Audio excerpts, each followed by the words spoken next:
see the world through other people's eyes. Now, empathy is a quality of character that can change the world.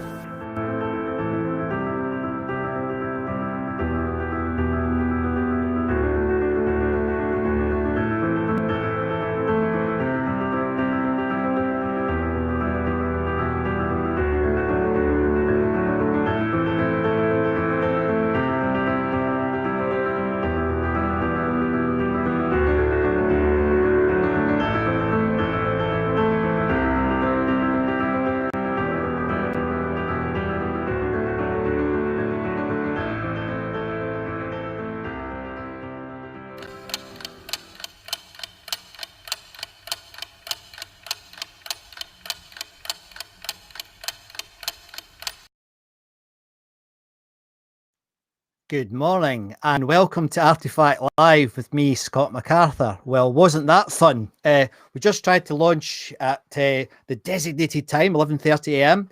and there was a little technical problem, so my apologies, but thanks. I can see you've all joined back in again, so thank you very much. That's very good. Thank you.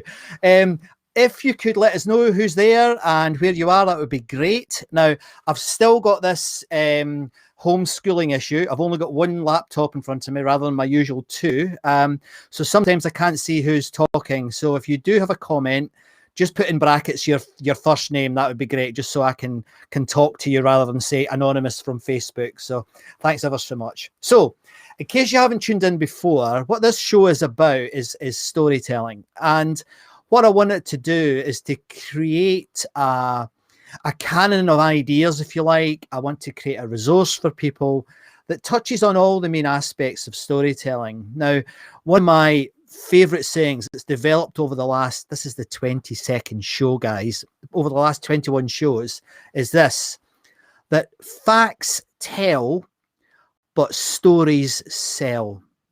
And I think that's a really important axiom to think about. And my guest today is a wonderful storyteller, and I think he brings that saying to life. His name is Paul Ramos, and we'll get back to Paul in a sec. But I think that saying really helps you understand what I'm trying to do, because what I think we need at the moment is we need people to be thinking more about other people. I think the world, which is probably better than it's ever been, but to move on to the next level, I think we need to be more empathetic, and I actually believe that stories can help us do that. And I actually believe that stories can act as an empathy engine. So that's the sort of the introduction to the show. That's the way I'd like to frame it. I'd like you to see it. So I hope you enjoy this. I'm really looking forward to it. But let me just check what's happening on the chat. Hey, I can see chat. That's great. It's working. So yeah, Peter Edge, first world problems. Yeah. I know. But thanks for joining us again, Peter. That's very good of you to say hello. And hi, Joe. Lovely to see you. Thanks for tuning in. I've already done a broadcast this morning, and it couldn't have been more different from what we're about to do, because it was about angels. And I think it's quite important to mention that, because although I obviously am a rationalist and a scientist, and I'm a former scientist, and I'm always looking for evidence, I think the listening to other people's stories, even if it's not your sort of area that you normally live in or you normally are part of, is quite important, because I do believe that the stories can help you understand other people. So that's what I was doing this morning, and I think that might have been the reason why I've had problems with the technology. I think the Restream engine that I use to broadcast this is not too comfortable with double broadcasts. So anyway, let me introduce my guest. I'm going to do that in a slightly different way. I'm going to show you a video. Let me just get onto here. I'm going to show you this little video, and there's actually a story behind this video apparently, so we'll hear about that story as well. But this is my guest being talked about on the news. Finally tonight, the koalas in Australia and the fires. But this evening, a different scenario. A koala found orphaned, her mother gone, and the American vet stepping in. We have reported on the devastating wildfires in Australia, the toll on the wildlife, the koalas. Tonight, the image posted by an American veterinarian, Paul Ramos. This koala saved, but the koala's mother lost. And then this remarkable moment. This is a stuffed koala being handed to the female koala who lost her mom. No, this is for you. Just listen. It's the same color as you. The koala reaches out to her friend. You had a girl. That's good girl. The veterinarian writing, "This little girl unfortunately lost her mother. Truly, we are all connected and we can and must do better." Writing, members of the local community will step in to take care of her and hopefully release her back to the wild. One small step tonight with her friend. You had a girl. That's good girl. An incredible moment. Thank you for watching here tonight. I'm David Muir. I hope to see you tomorrow. Good night. Hi, everyone. George Stephanopoulos here. Thanks for checking out the ABC News YouTube channel. How sweet was that? So, everyone, can I introduce my guest today, Paul Ramos? Paul, hi. Good morning. How's everybody doing? Good to see you finally. I'm sorry about that little hiccup earlier. It's an occupational hazard these days, my friend. It's not like I have somewhere to go. Yes, well, okay. So tell us about that video. How did that come about, Paul? Well, so I was basically this little koala had just lost her mother, and when you recover, especially baby koalas, they need to, they're arboreal species. They live in the trees, and especially being a baby, they just really cling on to their mom. So when they recover, they need to have something to hold on to. So in that instance, I was this little baby was recovering. We were assessing if there were any wounds, etc. And as we were waking up, I grabbed a stuffed animal and I said, "Oh, I'll take my phone out and I'll just kind of record this moment." And I recorded the moment and uploaded to TikTok overnight. I can't remember. Like, I went to bed, I uploaded it that night, and in the morning I got, I don't know, there was like hundreds of thousands of views within a period of hours, and then millions within like a day. And that's how that happened, and that went crazy. But with that particular ABC News piece, I was out in the field, and I was actually talking with these American firefighters who are the ones that are flying the planes. And I got a phone call on my phone and said, "Hi, it's so-and-so from ABC News. Would it be okay if we're going to go on in 20 minutes. Would it be okay if, we used your TikTok video?" And I'm like, "Yeah, sure, whatever." And then like 30 minutes later, I got a phone call from my sister saying, "Paul, I just saw you on my news." And it's really funny because I'm in the bush in Australia, and then my parents are sitting there in the US, 8 o'clock prime time, watching their nightly news. And then all of a sudden their son comes up, and no one's expecting any of it. And so it was like the best proud son moment I think you could get, is like all of a sudden your son's on primetime news for a good reason. I think we'll come back to that video in a minute, Paul, because there's a lot to talk about in relation to that and why it worked, etc. But can you just give the audience a little bit of an introduction to what you do nowadays? Because I think that's also worth stressing, because it's also quite interesting. Sure. My handle is Vet Paul Ramos across all social media, and that's only because I thought, okay, what will my handle be? How do I identify myself or define myself? Yes. So I'm a veterinarian by training, and specifically a wildlife veterinarian. I got I did a zoo medicine residency through the Melbourne Zoo, having lived in Australia for about 15 years, and during that time I worked in a range of environments, from animal rescue, marine mammals, bushfire rescue, etc. And throughout the years, I've been a vet, then a wildlife vet. But really now I'm changing my interest into how do I want to make a difference in the world? And that really is, I really want to be more of a storyteller than a vet. I want to be less of a scientist and more of a sort of a person in the world, sharing my experiences. And there's an obvious follow-on question from that, Paul, and that is, what's been the motivation behind that shift? Because that's quite a major shift. Probably in 3 words, George the goldfish. So right. I was walking out of work one day, and my friend was in the corner of the room, and he's working on this goldfish. There was just a lump on its head. This is just before as social media was sort of becoming a thing. But it was, in the early days, and I was like, "Hey, good luck with that, Tristan." And then the next day he was being bombarded with news from Al Jazeera, BBC, ABC, NBC, news all over the world were calling him day and night for an interview about this vet who had removed like a brain tumor from a goldfish. And that one piece, which was just a picture, got more marketing, more eyeballs than the entire marketing department for the last 5 years. That one story from someone, a picture from someone's phone that they had uploaded. Right. And what I learned then is oh oh my God, what just happened? You know, like it just occurred to me that you no longer need this middleman of broadcasters and print media to tell your story. You can actually go right to people with sort of the powerful tools that you have in your hands. And so that was years ago. And then after that, I thought, okay, I need to learn more about this. So I took training in filmmaking and storytelling just on my own. I started, just taking courses and learning and trying and doing my own thing on YouTube, and eventually became, what is it? You're bad until you're good until you're great. Eventually became not bad anymore. And it gave me a good idea of like how to piece together a story. But it started with George, to be honest. I've never heard you tell that story before. Google George the goldfish. He's still up there. Yeah, he changed my life. It was amazing. Okay. Yeah, excellent. I love it. So ultimately, what are you trying to achieve now? Then, if it's a big shift, and George the goldfish helped you make that shift. But what are you trying to do now? What's your ultimate aim? Getting out to the world. What is it you're trying to do with the world, if you like?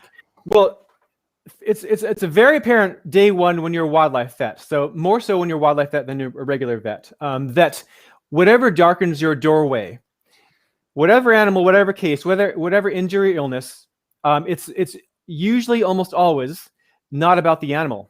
It's not about the animal. So it's always about the environment where they came from. It's their social structure, their diet, the UV lighting, where they're living. And you can really take that sort of case study in a zoo situation and definitely apply it to the real world in the wild, that animals are unwell when their environment is unwell. So, and also you can extrapolate that to ourselves. We as a society are really only healthy when our environment is healthy. Our economy cannot be healthy if our environment is not healthy. We cannot be healthy if our economy is not healthy. So it's all very interlinked. So if you want to be a good wildlife vet, you have to understand that everything's connected, and it's always been that way. But I want to share with people that to remind them of that, so that we can at least acknowledge that. And once you have that acknowledgement that we are actually connected to ourselves, to each other, and to nature, that is the first step, and then moving the ball forward into action. But to solve a problem, you first need to recognize that there is a problem. So that's where I see my place in the world. Right.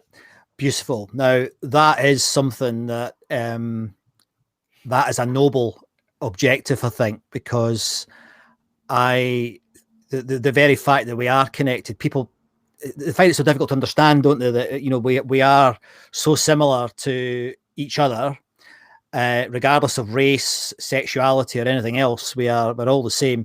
There's a Scottish saying, I don't know if you've ever heard it, Paul. There's a Scottish saying. It's this. It says, "We're all Jock Tamson's bairns," and what that means is that we're all John Thompson's children. We're all the same.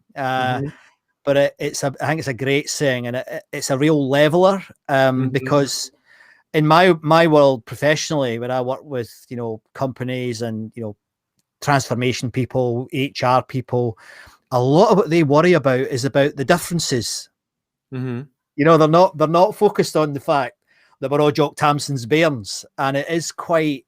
Because even the whole notion of things like race is a lot of it's just people made, isn't it? It's not even real biologically. And it's very difficult for folk to get their heads around that. So yeah, I love that. Thanks for sharing that. That's a noble pursuit. It isn't real, but it very much is. We create the reality that it matters. Like race is very much matters, and that's something that it's there, but we really magnify it. To create an alternate reality that could be a lot better. Yes. I mean, I myself am mixed race. You would never know by looking at me, but my father is dark. He's Asian. And when they got married, there were probably almost 20 states in the U.S. where it was literally illegal for them to get married against the law. Yeah. Oh, goodness. Yeah. So growing up, I got to see the perspective from both sides. I got to see the perspective of the white guy in the locker room with the racist jokes, and they didn't know that they're actually making jokes about my family. And I also got to be the white guy in the place where there are Asian people, and to be treated differently because I don't look like them, even though I'm just as Asian as my cousins who do look like them, so they get treated differently. So how you look does matter. Yeah, Yes, very interesting. Do you know where I grew up? It got to the level that different villages were almost like races. So you if you lived in a there's a town, a little village, a little town, I guess, about 5 miles from where I grew up, and that was a Catholic town. I lived in a Protestant town, and they used to, honestly, there would be battles between the towns because, oh no, you're from Bells Hill, oh no, you're from Lanark or Carluke, therefore I'm different to you, and they would fight. You know, they would literally fight, and you weren't. I mean, there wasn't any legal. It wasn't like as tough as what you've just described, but there was certainly social mores that said I couldn't marry a girl from Bells Hill. Absolutely no way. And it was 5 miles away, Paul. Yeah, it was 5 miles away. It's unbelievable. Yeah, and I'm sure there's still shades of that today.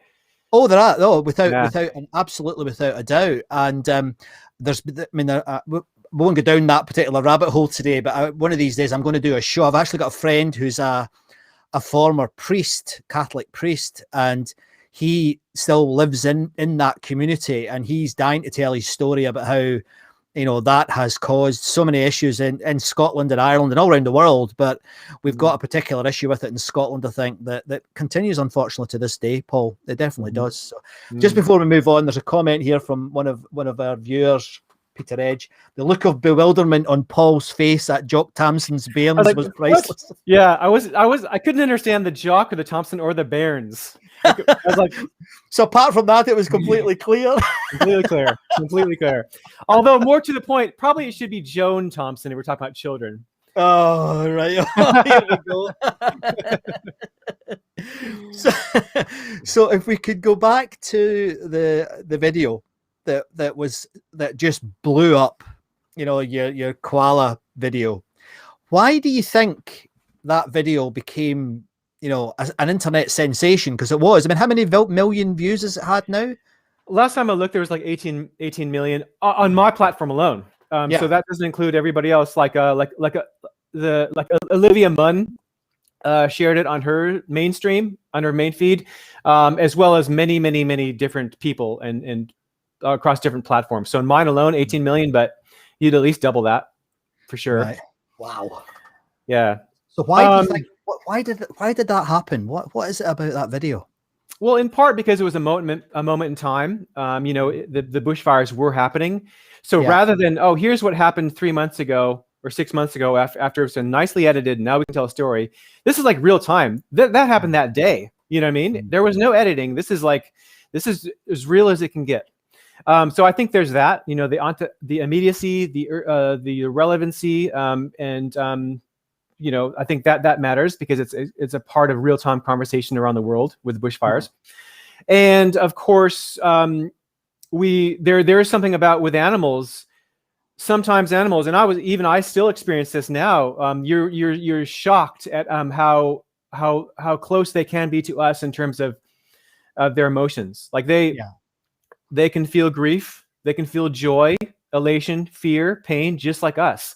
And when you see that, and when you're there in that moment, and this allowed people to be in that moment of a baby wanting its mother, and something to hold on to, it's undeniable. There has to be connection unless you're a monster. Yes. Do you think, unless you're a monster, that is interesting because there's something we can talk about there as well, isn't there? Well, I mean, there's got to be something inside of you that said, oh, there's a living creature, a helpless baby. I was once a helpless baby. You know, to not have a connection at all, like that would be unusual, I think, as a human being.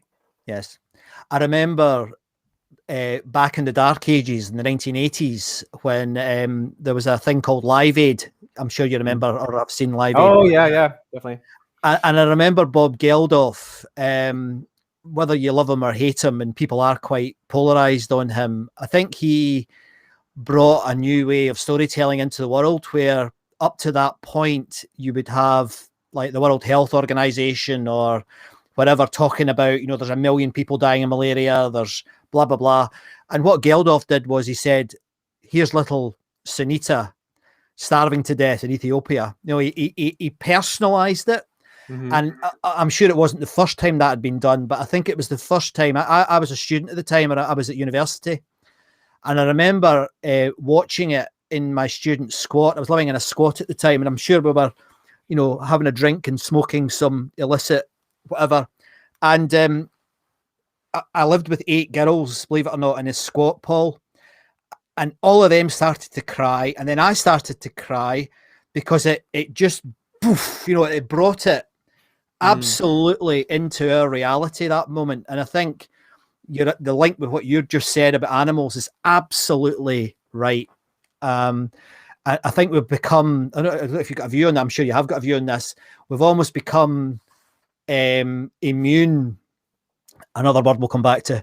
We've almost become immune to the bigger picture stories. It needs to be personalized. Is that something you've thought about? Well, going back to what I said about being a wildlife vet and where I'm now, that's all I care about, really, because, for me, it's like prevention is so much better on all levels, so much less expensive, so much painful than treatment. It's so much better to prevent or to mitigate than it is to have to deal with the consequences. And dealing with the consequences, sometimes you just have to do. But if that's going to be your strategy, your long-term game plan, it's going to be a long, painful, expensive road for you. And that's such short-term thinking. And especially with our politicians, it's like, that's all they want to do is they all want to know, okay, if I'm going to put my money here, what's my immediate return, right? Don't even think in terms of an investment, but like, what do I get back straight away? And if that's how you think, you're never going to make the problem better. You're never going to make the world better. Now, there's 2 words that we've touched on. There was the word monster, and there was the word immune. We've got to talk about, it's 2021 when we're recording this, and we're hopefully we've got the light at the end of the tunnel, and it's not a train. It's actually coming out of this this pandemic. And one of the things that I think a lot of people, particularly with any sort of scientific training, I know I've got a view, but I'd rather not express mine. I'd like to hear your view. How well have we done, do you think, at communicating the facts, the evidence that sit behind the pandemic, Paul? I think for background, for the last 20, 30 years, I think scientists have done a horrible job.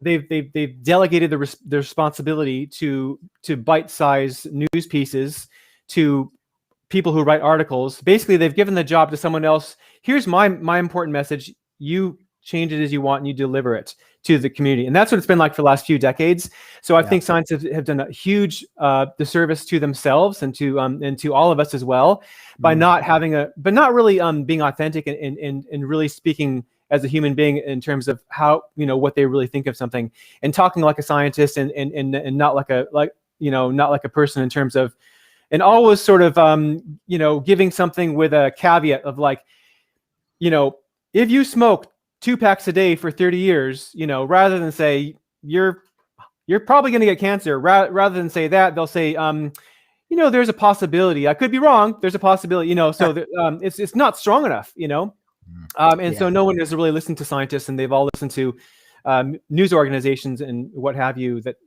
take it and spin it to have their own, towards their own opinion and agenda. And so that history of the last 30 years plus is something that's really hard to get rid of.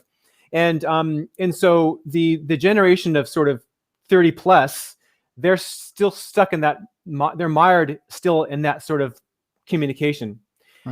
So now it's up to the younger generation to have a new look at the information that's coming in.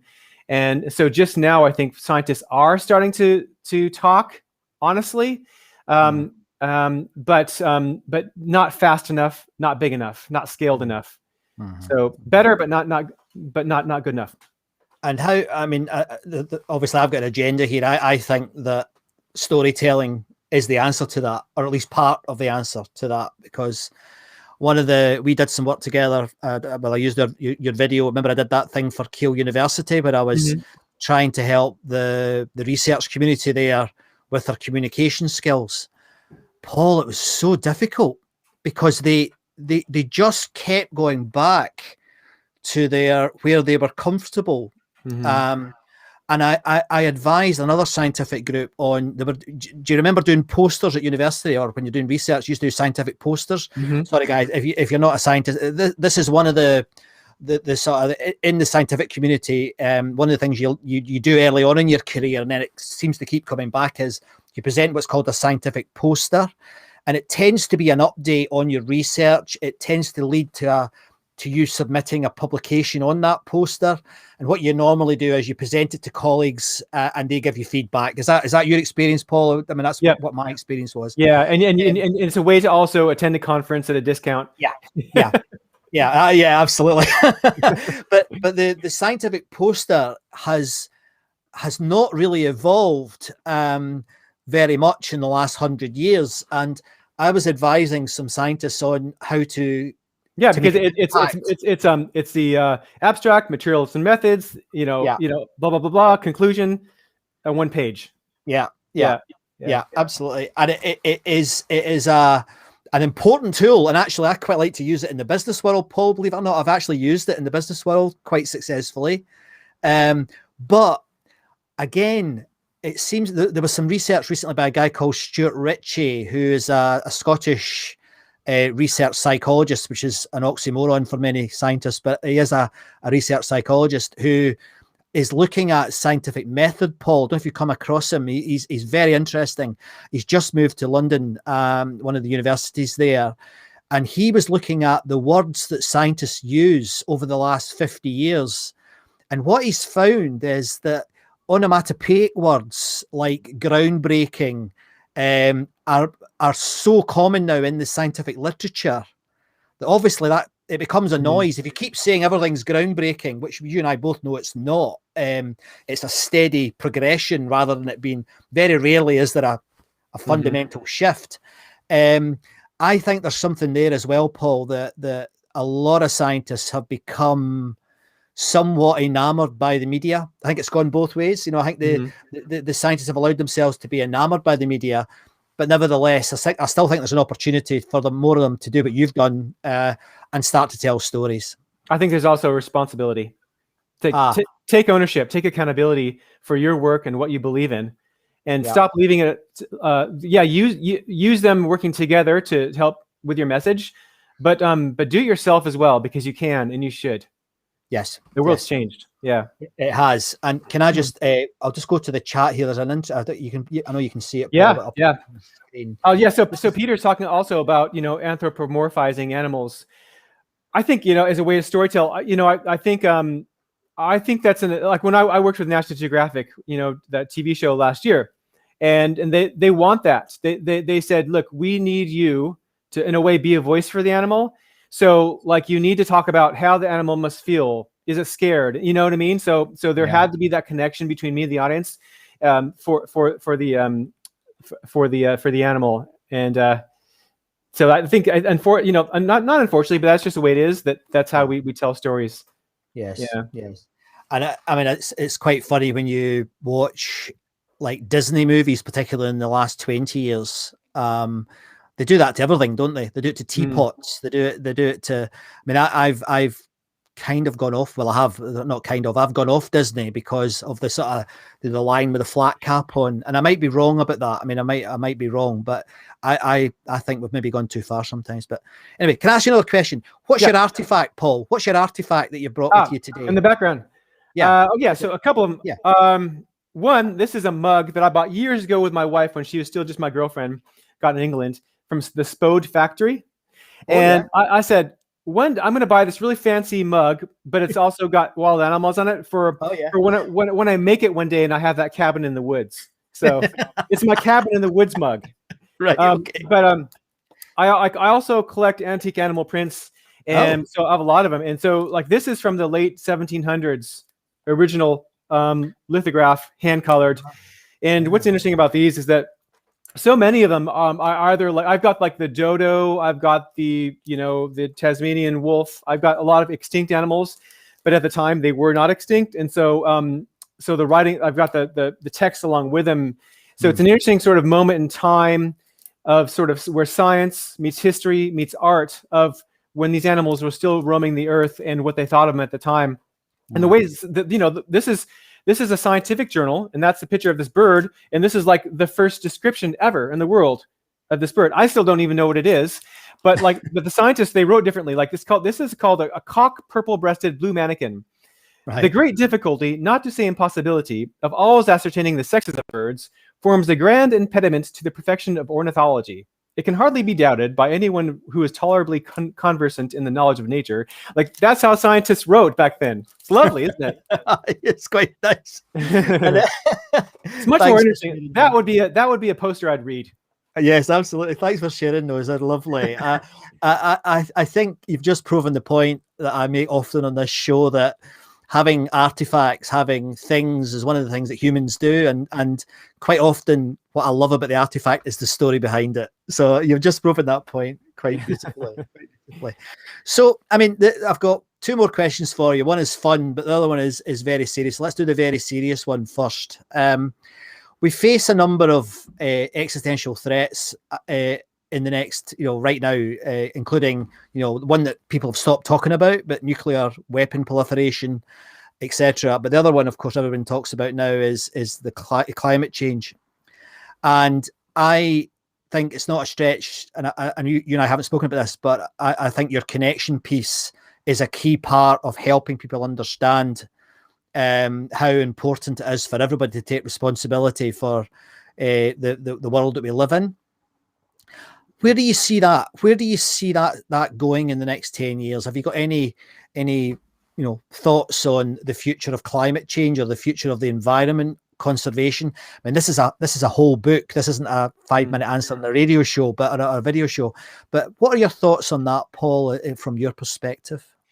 Where I see like how we're dealing with climate change. Yeah. Okay. I think that how COVID has changed how we're doing things. Like right now, you and I are talking, and we wouldn't normally do this. I think COVID has also changed how we're looking at our relationship with nature. That we can no longer look at ourselves as separate and definitely not above it. So I think it's brought forward a painful conversation, a conversation that we need to have. Probably maybe a decade or so. Like, we should have had this conversation 30 years ago. We should have had this conversation when Al Gore was running for president, for sure. Yeah. Because it's always been right in front of us, the truth. But now we're forced to have the conversation because of where we're at now in our sort of tenuous connections with nature that we've created. So I think that's the silver lining of what's happening now, that it's changed the world in undeniable ways. And brought forward, what we need to do. So finally, it's rather than it being like a left issue where it's like, like a nice to have, right? So there's always the economy and the military. And by the way, wouldn't it be nice to have a nice healthcare and education and environment? That's always been, the first thing sort of dropped by the wayside once another party comes into the house.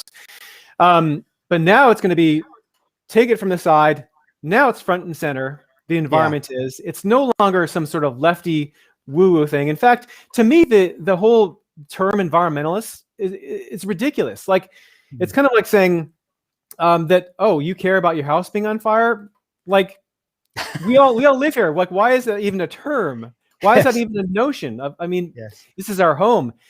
So I think it's forcing us to have these conversations finally.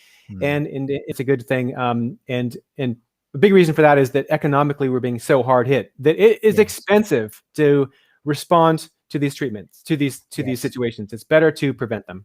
Yes, here. I'll make a small admission here, Paul. When I was studying at university, when I did my undergraduate degree, we had in I think it was the third year, we had some modules we had to choose from. And I wasn't interested in toxicology. I didn't want to do that because there was too much maths involved in that. I didn't want to do the sort of social biology stuff. So I ended up having to do environmental science. And this is 30 years ago, obviously. And I had never heard, it was not, in Scotland, there's a lady called Nan Shepherd, who's, you probably never heard of her, but she's the sort of Rachel Carson in Scotland. She's a sort of environmental writer in Scotland. So apart from Nan Shepherd, no one was talking about nature from the perspective of caring about it. And if I'm absolutely honest, I thought it was a load of nonsense. Well, it was like there's the Gaia hypothesis. It started out with global warming, and the thing is that all that stuff is true, man. Yeah, it turned out to be true. All those crazy ideas, there's something to that, and it's like you're right in front of us. Yeah. So let me ask you the fun question to end with. Oh, sorry. One quick thing as well. Yeah. Speaking of storytelling and climate change and what's happening, we haven't announced this yet, but I'm putting together a team.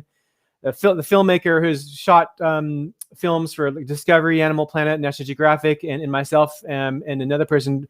We're going to be making a web series that's going to be about. It's going to be a huge one big adventure taking place here in the British Isles that we're going to be running later in the year as we head towards COP26 in Glasgow. Paul? What's COP20? Yeah, it's the global convention on climate change run by the UN. Right. And so it's basically where the world comes together and says, where are we at? Where do we need to go? And how do we get there? Because the only way to get there with the scale and the speed that we need to have is to work together as a global society. Yeah. So that's where that happens. And I think as opposed to all the other conferences in the past, I think this conference is going to be different because everybody's going to be sat up and said, okay, wait a second, maybe we should avoid this tidal wave that's coming. Right. But we're making a web series. It's going to be highly it's going to be a living, breathing thing. So we're going to be live streaming constantly on social media. I'm talking about being in a boat in the middle of the ocean in the Scottish Isles, living on remote islands, working with the wildest, most remotest places and animals in the British Isles. Okay, that sounds. When's that going to start being available? We launched the boat in September to get there for November 1st, but pretty soon we're going to be sort of building up to that probably and announce it in February. Fantastic. Well, I really look forward to seeing that, Paul. Good luck with that. That sounds like a very, very interesting idea. I got to learn how to sail first as well. Yeah. I'm doing some online classes. How do you sail? Yeah. There's some things you can do online. Other things are a bit more difficult. At some point, I'm going to have to get in a boat as well. But that's going to be there's going to be a lot of behind the scenes footage that we're going to make as well. And that's part of it. It's going to be pretty much you remember Long Way Around with Ewan McGregor? Yes, of course. It's going to be Long Way Around, but with nerdy wildlife vets. Very good. It's going to be like a journey with purpose, but there's definitely going to be the adventure aspect of there where we might not make it, but we're going to give it a good try. And we have all the main conservation organizations in the UK on board, everything's in place. We need some things like a boat, but we are working with some people, and it's going to happen. It's just a detail that will probably fall into place in February. I'm very attracted to the idea of nerdy wildlife vets. That's really good. So, but my fun question there's a couple of questions in the chat that I'd like us to end with, but my fun question is, bring back T-Rex or not? T-Rex? Yeah. Not. Right. Not. Why? Well, for one, we had nothing to do with this extinction. So, so that might be a different conversation if it was the Tasmanian tiger or something that, passenger pigeon or, where we actually played the role. Yeah. But this is something where it was a completely different era in time, millions and millions of years ago, that we had nothing to do with. And, if we were going to think about how we are impacting on the environment, it just makes no sense and benefits no one to bring back an animal that was present millions of years ago under a different. So that's silly. That's silly talk. I quite like the idea of it. What if you what happened? It's like a T-Rex Rottweiler. You could just merge. Yeah. Then some sort of fancy breed. Peter said Scott meant the band. Yeah, no, I didn't. Well, maybe I did. Right, okay. So there is. Thanks. That's magic. Let me just. Peter's actually got a question here as well, which I think is worth having a look at. The one about adult documentaries. Paul, can you see that? Yes. Yeah. And the question is: are adult documentaries trying to make a connection with their childhood references, having referred to Mickey Mouse, Winnie the Pooh, etc.? I mean, I think it's always a good play to appeal to adults, to their childhood, to as a nostalgic move, because it takes a long, like, for every Winnie the Pooh, there's 1,000 failed Winnie the Pooh. You know, there's you know, it's about the brand of Winnie the Pooh through storytelling through generations that have built him up to who he is today. So rather than reinvent the wheel and risk 99% chance of failure, I think it makes sense to go with what already has tugged on our heartstrings as children. Yes. So, well, listen, Paul, that has been absolutely fantastic and very interesting. I think we could probably do another 10 shows about all the aspects of things that we planted some seeds on. But thank you very, very much. I've put on the screen that people can get you at #VetPaul Ramos. But is there anybody else that people can get hold of you if they want to talk to you or look at your materials? It's a funny, like, I had to come up with a handle, and that's the handle I am. But in 10 years time, I might not be a vet. I might be mainly into like production storytelling, but that's probably what I'll stick with. But no, I'm at Vet Paul Ramos on everything pretty much. Facebook, which a lot of, but TikTok, Instagram, I'm at Vet Paul Ramos. So you can always reach me there. And if you're at TikTok, that's awesome. Yeah, well, TikTok. I said to you before we started the show that I can't live stream onto TikTok yet. There isn't the bridge between the technologies, but it is going to be interesting. And I still think there's huge opportunity in TikTok, don't you? Oh yeah, definitely. I mean, the most opportunity right now is probably TikTok and LinkedIn, because there's not enough people there and they need more content, but especially content from grown-ups, especially mature or professional content like this. Definitely, like, there's nobody in this space. You mentioned, like, that's a really ambitious thing that I want to do when I said about what I want to do and how I want to change the world. Yeah, it's ambitious, but also, like, it's not, in the sense that, like, there are no wildlife vets out there doing this, which like I'm cool with, so I'll do it. It's not like I'm competing against a huge field. I'll just say, okay, no one's doing it, so I'll do it. Yeah, absolutely. Well, Paul, thank you very much for joining us. It's been an absolute pleasure. And as you can see, there's people have been very interested in it. So wish you well with your wildlife vet show. That sounds amazing. The going around the country in a boat that I'm sure will appear soon. And I guarantee and I promise that I'll be tuning in and contributing it wherever I can. So thanks very much, Paul. It's been a pleasure having you on the show. Thank you. Thanks, Scott. Thanks, everybody. Have a great day. So I think I hope you feel that I do. That was a terrific example of how storytelling can be used to communicate complex things, communicate ambitious things. So I really enjoyed that, and I feel that I understand better where Paul's coming from, but also I understand him better. And I think the topics that we spoke about there and Paul shared his thoughts on are extremely important, whether you're working in business or you're working for yourself, or whether you're sitting at home. I think it's something that it really jumps out how important storytelling is in that context. So that's the show for this week. What I'd like you to think about over the next few days is how I always end this show. And that's about your own stories, because, I think that I'm constantly surprised by this, how few people actually tell their own stories. And I would encourage you to be an archaeologist of your own life, because I think these stories are the way we can change the world. And I think Paul really demonstrated that beautifully. So thank you very, very much for tuning into the show. Next week, we're coming at it from a completely different angle again. And we're going to be looking at it from the angle of comedy again. So it's a fascinating area, this. I love the fact that I can juxtapose, music with Tom Morley last week, Paul this week with science and being a vet. And then next week, we're talking about comedy. So it's an amazing area, amazing opportunity. And as Paul hinted at, there's not a lot of people in this space, guys. So I think it's well worth exploring it. Thank you very much for joining me for Artifact Live, and I'll see you next week. Please tell your own stories.